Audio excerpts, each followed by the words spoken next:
Ici, c'est la suite du problème où est-ce fallait trouver la constante de rappel de notre ressort. Là, maintenant, on connaît sa constante de rappel. On travaille avec une masse maintenant de 0,75 kg. Mais là, la situation est différente parce que là, il y a comme deux choses qu'on veut trouver. On veut trouver la force résultante au moment où est-ce qu'on va lâcher le ressort. Puis D, on veut trouver l'accélération qui va être ainsi créée lorsqu'on va relâcher le ressort. Qu'est-ce qu'on veut dire par relâcher? C'est que dans cette situation-là, on a toujours le même ressort. Maintenant, on a une masse ici.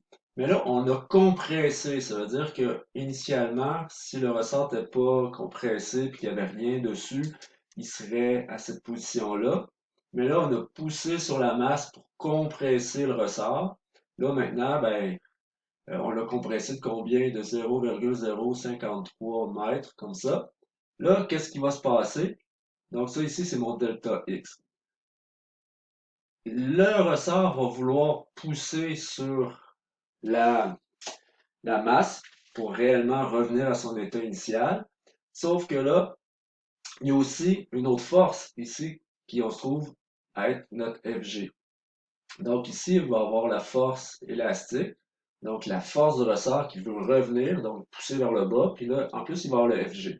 Si on fait notre diagramme, dans le fond, dans ce cas-ci, notre Fg, lui, ne change jamais. Son intensité, c'est m fois g. Et ici, on a la force élastique comme ça. L'intensité, c'est toujours K delta X comme ça. Si tu vois, ici, je ne mets jamais le moins ici parce qu'on parle d'intensité, puis le sens, c'est mes flèches de mes vecteurs qui vont me dire si c'est négatif ou positif cette force-là, OK? Parce que si tu le mets négatif, tu risques de te tromper, tu vas mettre un delta X qui va être négatif, positif, là tu sais plus trop. Moi je te dis vraiment, pense en termes d'intensité. C'est que l'intensité d'une force de compression élastique ou une force d'étirement, c'est K fois delta X, point. OK? C'est tes vecteurs qui t'indiquent de quel côté ça pousse ou ça tire. Donc là, ton vecteur ici est en train de te dire que ça va vouloir aller par là. Donc ton ressort veut pousser par là. Puis en plus, il y a le FG aussi qui veut ramener la masse vers le sol. Donc les deux ici vont dans le même sens. Pour faire ça, c'est sûr qu'il a fallu que j'applique une force pour ramener ça jusqu'à là. Mais là, en fraction de seconde que je lâche ça, j'ai plus de force appliquée. Toutes les deux seules forces qui agissent sur la masse, c'est cette force-là et cette force-là. C'est ce moment-là qu'on veut savoir. À ce moment-là, bien sûr, ta masse se met à accélérer. Donc, il y a une résultante. Ça veut dire une résultante. Puis là, maintenant, pour éviter d'avoir trop de chiffres, des signes négatifs, on va mettre notre axe, parce que tout s'en va dans ce sens-là, on va mettre notre axe X dans ce sens-là. OK?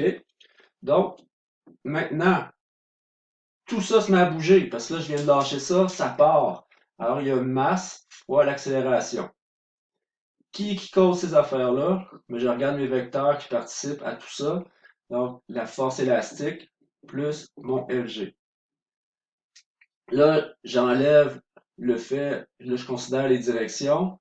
Maintenant, étant donné que j'ai mis ma direction vers le bas positif, c'est positif, positif, donc ça reste positif comme ça. Comme j'ai dit, c'est pour m'éviter d'avoir des négatifs ici. Et là, je mets leur intensité. Alors ça, c'est quoi? C'est K delta X. Et ça ici, l'intensité, c'est mg comme ça.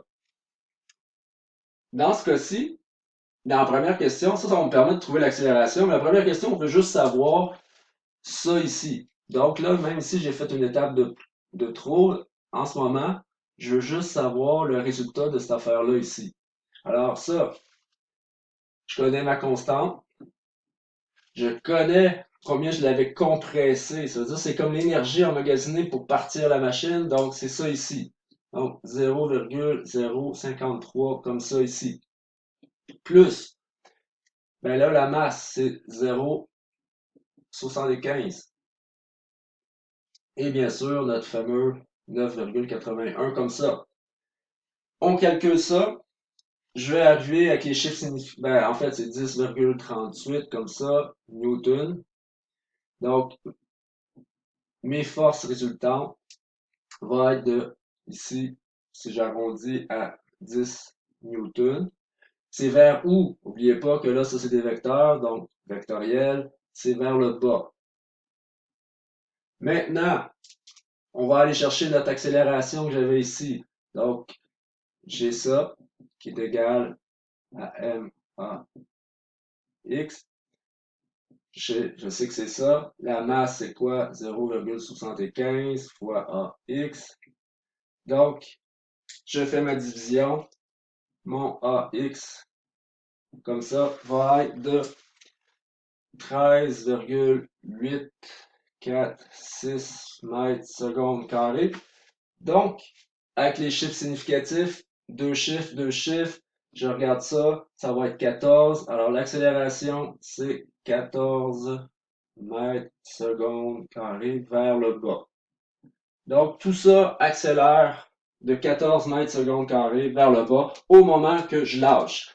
Parce que par la suite, la force résultante va plus être semblable parce que la force élastique du ressort dépend de la position du ressort. Donc, cette force-là va diminuer jusqu'à temps que le ressort arrive à son état initial où est-ce que là, carrément, il n'y a plus de force exercée par le ressort. Puis ça va juste être le FG qui va continuer la job sur la masse.